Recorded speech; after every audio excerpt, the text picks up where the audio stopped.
How do you know if you are dealing with a trauma bond? So just like the name implies, in this sort of dynamic, you are highly bonded to the person who is causing you insane amounts of trauma. And so this is sort of synonymous with like a narcissistic abuse or narcissistic relationship, where you are so bonded and attached to the person who is causing you great distress and great harm. But it's done in a sort of a chemical way inside of your body, so much so that even the idea of leaving means panic. It triggers so much fear inside of you.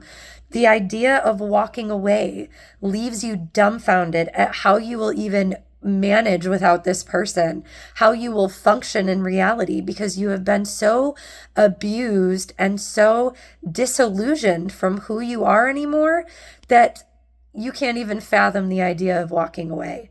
So this can be a very concerning place to be, because with all of your intuition, with all of your greater understanding, you know that you are being mistreated, you are being abused, you are being harmed, and yet equally, with every ounce of strength in your body, you are unable to walk away from that person because you are in love with them, so deeply enmeshed and in love with this person that you can't imagine being away from them, and B, what has gone on in your body, like you have literally been conditioned to not leave, to not be able to step away from this sort of relationship.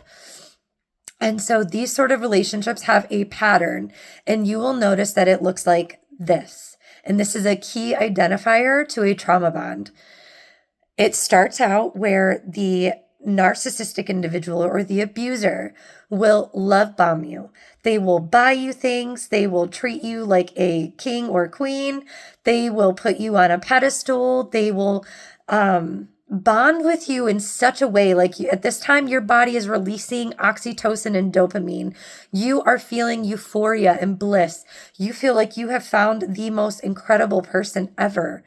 And then this can go on for months, at a time. And so you are so chemically like attached to this person. They are triggering every ounce of feel-good receptors in your body.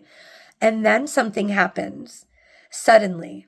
It's like suddenly a flip gets switched, and this person is now devaluing you, mistreating you, abusing you, traumatizing you, sexually abusing you, mentally abusing you, verbally abusing you, physically abusing you. It can be any and all of the above, but they are making you feel worse than you have ever felt in your entire life.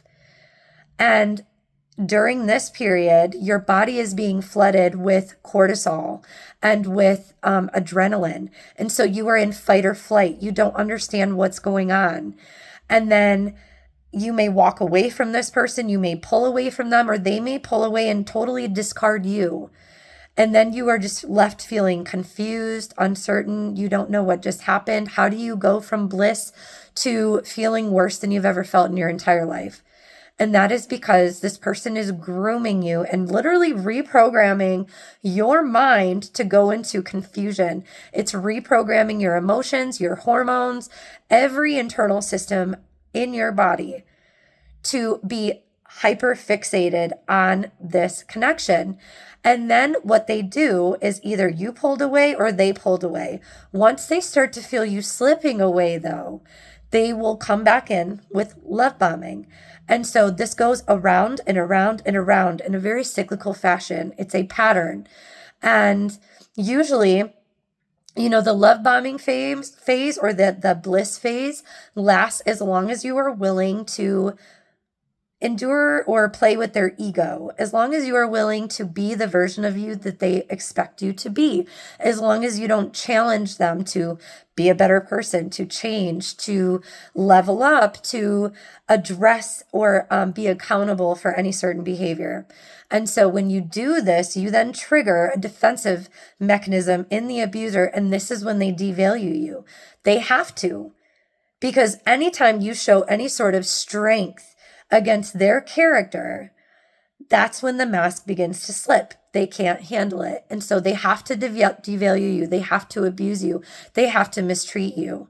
And so no amount of you playing or trying to hold this relationship together is going to make it stick or become whole. You may find that you have done everything in your power to tiptoe around this person, to walk on eggshells, to change, to adjust your own behavior, to bend yourself into a pretzel, trying to keep this bliss state reinstated between the two of you. But eventually it always comes crashing down.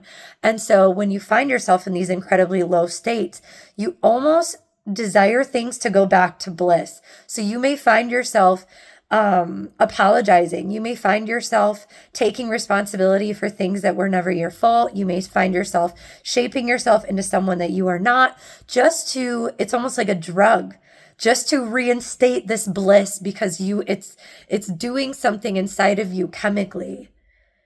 And so to walk away from this, once you have gone through this cycle again and again and again, your body has literally been retrained to not trust itself. Your body has been retrained to look to the abuser for bliss again, it's like you want the villain to be also the hero in the story. And so you are so chemically bonded to this person between the lows and the highs that walking away seems impossible. It seems like it could never happen, like you will never be okay. And during this repeated abuse and bliss cycle, this is also wearing down on your connection with you. So you stop trusting your intuition. You stop trusting yourself. You stop respecting yourself.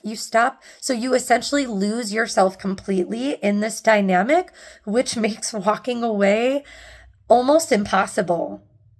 And when you do, and if you do, finally find the strength to break this cycle, to step out of this pattern, the healing that comes afterwards, the things that you have to face and endure, really just reconciling the trauma, the abuse, the underhandedness, the manipulation, all of the stuff that you have went through, you now have to sit with and heal. And that process alone is the worst you will ever experience, I am telling you. But it can be done. And each day that you choose not to go back, not to return to that cycle, you are building strength and endurance. You are reprogramming that chaotic program that was, embedded in you through this relationship. You are reprogramming it through like neuroplasticity back to a sense of peace and normalcy, back out of the chaos, because we almost get addicted to the chaos. We get addicted to the abuse, as weird as that sounds. You are addicted to the person who was harming you. And so just like with any addiction, it takes time to overcome. It's not just, walking away and I'm fine. Like the healing process takes time, but stick with it. And I promise that one day something is going to shift. You will get stronger day by day, and you can and will overcome the trauma bond.